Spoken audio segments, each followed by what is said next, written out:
Smart P S C ഓൺലൈൻ്റെ daily current affairs സെഷനിലേക്ക് എല്ലാവർക്കും സ്വാഗതം. നമ്മൾ ഇന്ന് നോക്കാൻ പോകുന്നത് 2024 ഏപ്രിൽ മാസം 8-ാം തീയതിയും 9-ാം തീയതിയും പത്രങ്ങളിൽ വന്നിട്ടുള്ള പ്രധാനപ്പെട്ട കറണ്ട് അഫയേഴ്സ് ആണ്. അപ്പോൾ നമുക്ക് നേരെ ക്ലാസ്സിലേക്ക് പോകാം. ഒന്നാമത്തെ ചോദ്യം നോക്കാം.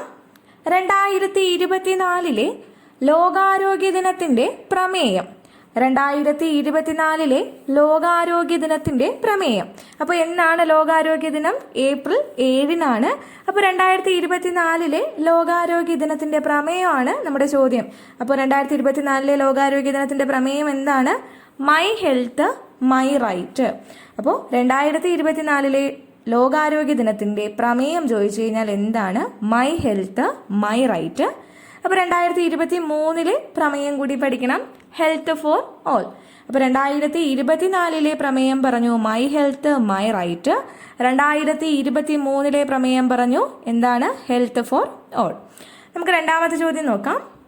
സംസ്ഥാന മനുഷ്യാവകാശ കമ്മീഷന്റെ അധ്യക്ഷ സ്ഥാനം ഏറ്റെടുക്കാൻ കഴിയില്ലെന്ന് രാജ്ഭവനെ അറിയിച്ച മുൻ ഹൈക്കോടതി ചീഫ് ജസ്റ്റിസ്. സംസ്ഥാന മനുഷ്യാവകാശ കമ്മീഷന്റെ അധ്യക്ഷ സ്ഥാനം ഏറ്റെടുക്കാൻ കഴിയില്ലെന്ന് രാജ്ഭവനെ അറിയിച്ച മുൻ ഹൈക്കോടതി ചീഫ് ജസ്റ്റിസ് ആരാണ്? ജസ്റ്റിസ് എസ് മണികുമാറാണ്. അപ്പോൾ ജസ്റ്റിസ് എസ് മണികുമാർ എന്ത് ചെയ്തു? സംസ്ഥാന മനുഷ്യാവകാശ കമ്മീഷന്റെ അധ്യക്ഷ സ്ഥാനം ഏറ്റെടുക്കാൻ കഴിയില്ലെന്ന് രാജ്ഭവനെ അറിയിച്ചു. അപ്പോൾ നമുക്ക് ആക്ടിംഗ് ചെയർമാൻ ആരാണെന്ന് പഠിക്കാം. സംസ്ഥാന മനുഷ്യാവകാശ കമ്മീഷന്റെ നിലവിലെ ആക്ടിംഗ് ചെയർമാൻ കെ ബൈജുനാഥാണ്. ഓക്കെ. അപ്പോൾ സംസ്ഥാന മനുഷ്യാവകാശ കമ്മീഷന്റെ അധ്യക്ഷ സ്ഥാനം ഏറ്റെടുക്കാൻ കഴിയില്ലെന്ന് രാജ്ഭവനെ അറിയിച്ച മുൻ ഹൈക്കോടതി ചീഫ് ജസ്റ്റിസ് ആണ് ആര്? Justice S Manikumar. നമ്മൾ ആക്ടിംഗ് ചെയർമാൻ ആരാണെന്ന് പറഞ്ഞു. ആരാണ്? കെ ബൈജുനാഥ്. മൂന്നാമത്തെ ചോദ്യം. 2024 ഫോർമുല 1 ജപ്പാൻ ഗ്രാൻഡ് പ്രീ കാറോട്ട മത്സരത്തിലെ ജേതാവ്. 2024 ഫോർമുല 1 ജപ്പാൻ ഗ്രാൻഡ് പ്രീ കാറോട്ട മത്സരത്തിലെ ജേതാവ് ആരാണ്? Max Verstappen. അപ്പോൾ 2024 ഫോർമുല 1 ജപ്പാൻ ഗ്രാൻഡ് പ്രീ കാറോട്ട മത്സരത്തിലെ ജേതാവ് ചോദിച്ചു കഴിഞ്ഞാൽ ആരാണ്? മാർക്സ് വെസ്റ്റപ്പൻ ആണ്. നാലാമത്തെ ചോദ്യം. ഇന്ത്യയിലെ ന്യൂസ് റൂം പ്രവർത്തനം അവസാനിപ്പിക്കുകയും കളക്റ്റീവ് ന്യൂസ് റൂം എന്ന സ്വകാര്യ സ്ഥാപനത്തിന് പ്രസിദ്ധീകരണ ലൈസൻസ് കൈമാറുകയും ചെയ്ത അന്താരാഷ്ട്ര വാർത്താ സ്ഥാപനം. ക്വസ്റ്റ്യൻ ഒന്നുകൂടി പറയാം. ഇന്ത്യയിലെ ന്യൂസ് റൂം പ്രവർത്തനം അവസാനിപ്പിക്കുകയും കളക്റ്റീവ് ന്യൂസ് റൂം എന്ന സ്വകാര്യ സ്ഥാപനത്തിന് പ്രസിദ്ധീകരണ ലൈസൻസ് കൈമാറുകയും ചെയ്ത അന്താരാഷ്ട്ര വാർത്താ സ്ഥാപനം ഏതാണ്? BBC ആണ് കേട്ടോ. അപ്പോൾ എന്തായിരുന്നു നമ്മുടെ ചോദ്യം? ഇന്ത്യയിലെ ന്യൂസ് റൂം പ്രവർത്തനം അവസാനിപ്പിക്കുകയും കളക്റ്റീവ് ന്യൂസ് റൂം എന്ന സ്വകാര്യ സ്ഥാപനത്തിന് പ്രസിദ്ധീകരണ ലൈസൻസ് കൈമാറുകയും ചെയ്ത അന്താരാഷ്ട്ര വാർത്താ സ്ഥാപനമാണേത്? BBC. അടുത്ത അഞ്ചാമത്തെ ചോദ്യം. 2024 ഏപ്രിലിൽ അണക്കെട്ട് തകർന്ന് പ്രളയമുണ്ടായതിനെ തുടർന്ന് അടിയന്തരാവസ്ഥ പ്രഖ്യാപിച്ച റഷ്യൻ നഗരം ഏതാണ്? 2024 ഏപ്രിലിൽ അണക്കെട്ട് തകർന്ന് പ്രളയമുണ്ടായതിനെ തുടർന്ന് അടിയന്തരാവസ്ഥ പ്രഖ്യാപിച്ച റഷ്യൻ നഗരം ഏതാണ്? ഏത് നഗരമാണ്? ഒറൻബർഗ്. അപ്പോൾ 2024 ഏപ്രിലിൽ അണക്കെട്ട് തകർന്ന് പ്രളയമുണ്ടായതിനെ തുടർന്ന് അടിയന്തരാവസ്ഥ പ്രഖ്യാപിച്ച റഷ്യൻ നഗരമാണേത്? ഒറൻബർഗ്. നമുക്കടുത്ത ആറാമത്തെ ചോദ്യം നോക്കാം. കേരള തമിഴ്നാട് സർക്കാരുകൾ സംയുക്തമായി സംഘടിപ്പിക്കുന്ന ചിത്രപൗർണമി ഉത്സവം നടക്കുന്ന കേരളത്തിലെ ക്ഷേത്രം ഏതാണ്? കേരള തമിഴ്നാട് സർക്കാരുകൾ സംയുക്തമായി സംഘടിപ്പിക്കുന്ന ചിത്രപൗർണമി ഉത്സവം നടക്കുന്ന കേരളത്തിലെ ക്ഷേത്രം ഏതാണ്? ഏത് ക്ഷേത്രമാണ്? മംഗളദേവി ക്ഷേത്രം, ഇടുക്കി. അപ്പോൾ കേരള തമിഴ്നാട് സർക്കാരുകൾ സംയുക്തമായി സംഘടിപ്പിക്കുന്ന ചിത്രപൗർണമി ഉത്സവം നടക്കുന്ന കേരളത്തിലെ ക്ഷേത്രം ഏതാണ്? ഇടുക്കിയിലെ മംഗളദേവി ക്ഷേത്രമാണ്. അടുത്ത ഏഴാമത്തെ ചോദ്യം.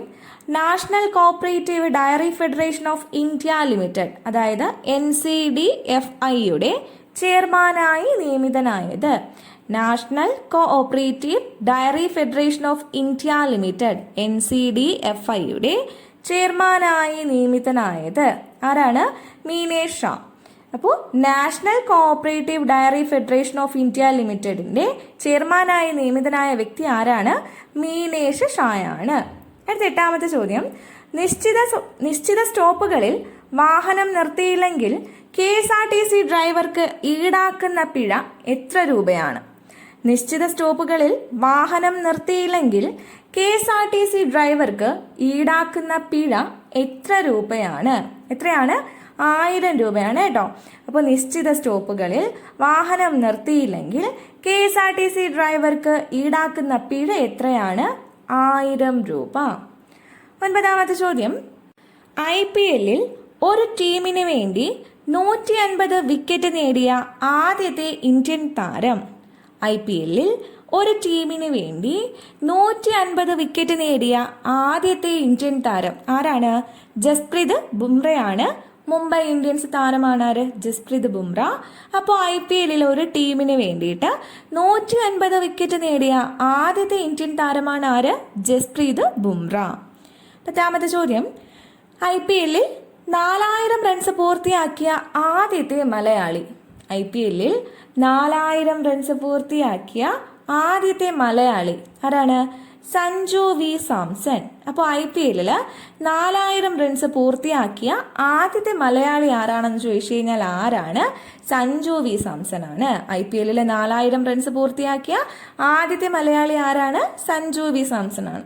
11ാമത്തെ ചോദ്യം, അടുത്തിടെ 7 നൂറ്റാണ്ടിലധികം പഴക്കമുള്ള വട്ടെഴുത്ത് ലിഖിതം കണ്ടെത്തപ്പെട്ട ചിറ്റടി ശ്രീ മണ്ണൂർ ക്ഷേത്രം സ്ഥിതി ചെയ്യുന്ന ജില്ല. അടുത്തിടെ 7 നൂറ്റാണ്ടിലധികം പഴക്കമുള്ള വട്ടെഴുത്ത് ലിഖിതം കണ്ടെത്തപ്പെട്ട ചിറ്റടി ശ്രീ മണ്ണൂർ ക്ഷേത്രം സ്ഥിതി ചെയ്യുന്ന ജില്ല ഏത് ജില്ലയിലാണ്? പാലക്കാടാണ് കേട്ടോ. അപ്പോൾ അടുത്തിടെ 7 നൂറ്റാണ്ടിലധികം പഴക്കമുള്ള വട്ടെഴുത്ത് ലിഖിതം കണ്ടെത്തപ്പെട്ട ചിറ്റടി ശ്രീ മണ്ണൂർ ക്ഷേത്രം സ്ഥിതി ചെയ്യുന്ന ജില്ല ചോദിച്ചു കഴിഞ്ഞാൽ ഏതാണ്? പാലക്കാടാണ്. 12ാമത്തെ ചോദ്യം, വലിയ വീടുകൾക്കും കെട്ടിടങ്ങൾക്കും ഈടാക്കുന്ന ആഡംബര നികുതി ഇനി അറിയപ്പെടുന്ന പേര് എന്താണ്?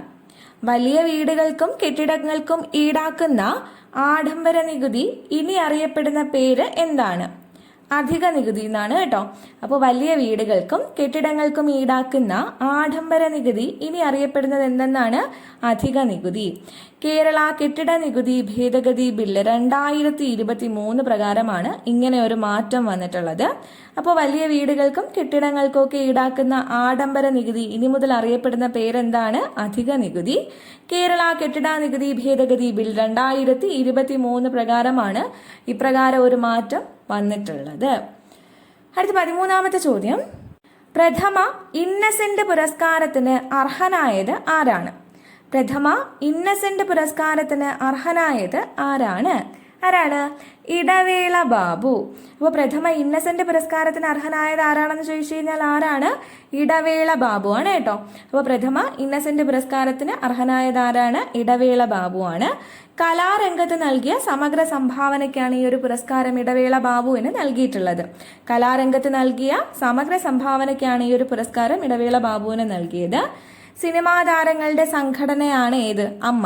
അപ്പോൾ ഈ അമ്മയുടെ ജനറൽ സെക്രട്ടറി കൂടിയാണ് ആര്? ഇടവേള ബാബു. അപ്പോൾ സിനിമാ താരങ്ങളുടെ സംഘടനയായ അമ്മയുടെ ജനറൽ സെക്രട്ടറി കൂടിയാണ് ആര്? ഇടവേള ബാബു.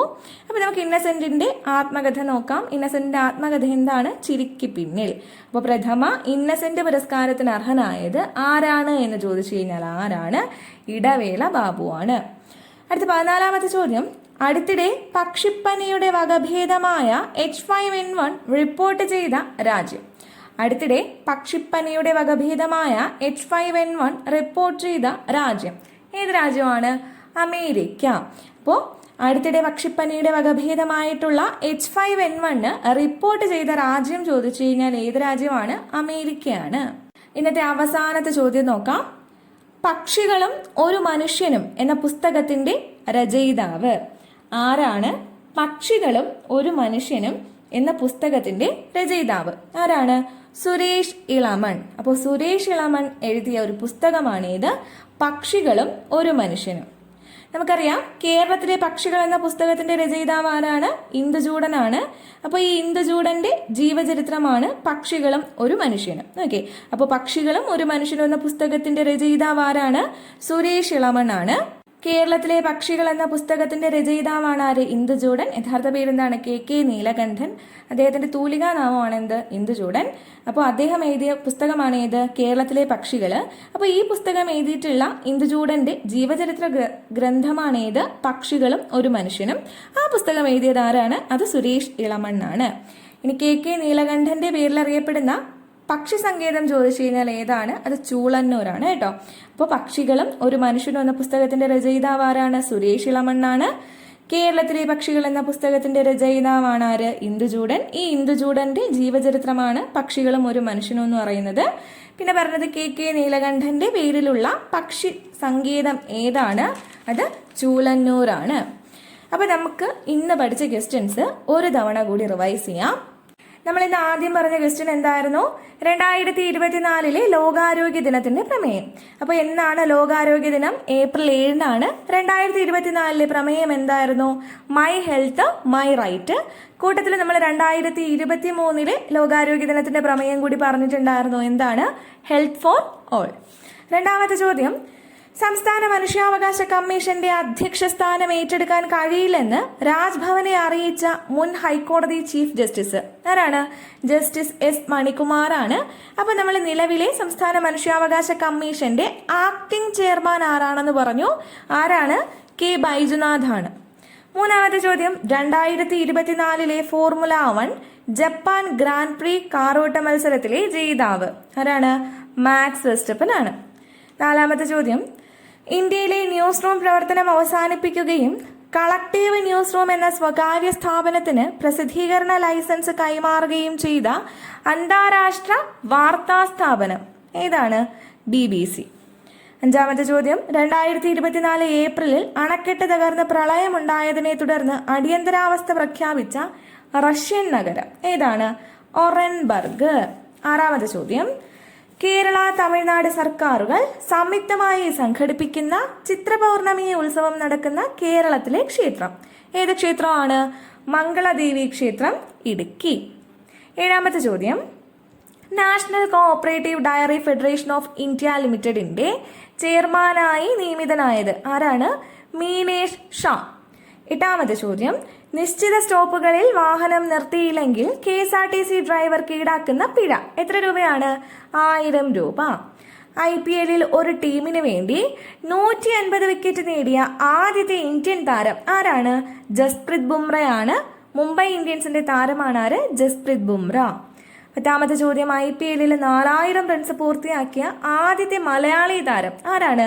സഞ്ജു വി സാംസൺ ആണ് കേട്ടോ. 11ാമത്തെ ചോദ്യം, അടുത്തിടെ 7 നൂറ്റാണ്ടിലധികം പഴക്കമുള്ള വട്ടെഴുത്ത് ലിഖിതം കണ്ടെത്തപ്പെട്ട ചിറ്റടി ശ്രീ മണ്ണൂർ ക്ഷേത്രം സ്ഥിതി ചെയ്യുന്ന ജില്ല ഏത് ജില്ലയിലാണ്? പാലക്കാട്. വലിയ വീടുകൾക്കും കെട്ടിടങ്ങൾക്കും ഈടാക്കുന്ന ആഡംബര നികുതി ഇനി അറിയപ്പെടുന്ന പേരെന്താണ്? അധിക നികുതി. കേരള കെട്ടിട നികുതി ഭേദഗതി ബില്ല് 2023 പ്രകാരമാണ് ഇങ്ങനെ ഒരു മാറ്റം കൊണ്ടുവന്നിട്ടുള്ളത്. അടുത്തതൊരു പുരസ്കാരമാണ്. പ്രഥമ ഇന്നസെന്റ് പുരസ്കാരത്തിന് അർഹനായത് ആരാണ്? ഇടവേള ബാബു. കലാരംഗത്ത് നൽകിയ സമഗ്ര സംഭാവനയ്ക്കാണ് പുരസ്കാരം. സിനിമാ താരങ്ങളുടെ സംഘടനയായ അമ്മയുടെ ജനറൽ സെക്രട്ടറി കൂടിയാണ് ആര്? ഇടവേള ബാബു. പിന്നെ നമ്മൾ ഇന്നസെന്റിന്റെ ആത്മകഥ പറഞ്ഞു. എന്താണ്? ചിരിക്ക് പിന്നിൽ. അടുത്തിടെ പക്ഷിപ്പനിയുടെ വകഭേദമായ H5N1 റിപ്പോർട്ട് ചെയ്ത രാജ്യം ചോദിച്ചു കഴിഞ്ഞാൽ ഏത് രാജ്യമാണ്? അമേരിക്കയാണ് കേട്ടോ. ഇന്നത്തെ അവസാനത്തെ ചോദ്യം, പക്ഷികളും ഒരു മനുഷ്യനും എന്ന പുസ്തകത്തിന്റെ രചയിതാവ് ആരാണ്? സുരേഷ് ഇളമണ്ണാണ്. നമുക്കറിയാം കേരളത്തിലെ പക്ഷികൾ എന്ന് പറയുന്ന പുസ്തകത്തിന്റെ രചയിതാവാണ് ആര്? കെ നീലകണ്ഠൻ. ഈ കെ നീലകണ്ഠന്റെ തൂലികാ നാമമാണ് എന്ത്? ഇന്ദുചൂഡൻ. അപ്പോൾ ഈ ഇന്ദുചൂഡന്റെ ജീവചരിത്ര ഗ്രന്ഥമാണ് എന്തെന്ന് പറയുന്നത്? പക്ഷികളും ഒരു മനുഷ്യനും. കെ നീലകണ്ഠന്റെ പേരിൽ അറിയപ്പെടുന്ന പക്ഷി സങ്കേതം ചോദിച്ചു കഴിഞ്ഞാൽ ഏതാണ്? അത് ചൂളന്നൂരാണ്. അപ്പോൾ നമ്മൾ ഇന്ന് പഠിച്ച കറണ്ട് അഫയേഴ്സ് എല്ലാവർക്കും മനസ്സിലായി കാണുമെന്ന് വിചാരിക്കുന്നു. പുതിയൊരു CS സെഷനിൽ വീണ്ടും കാണാം.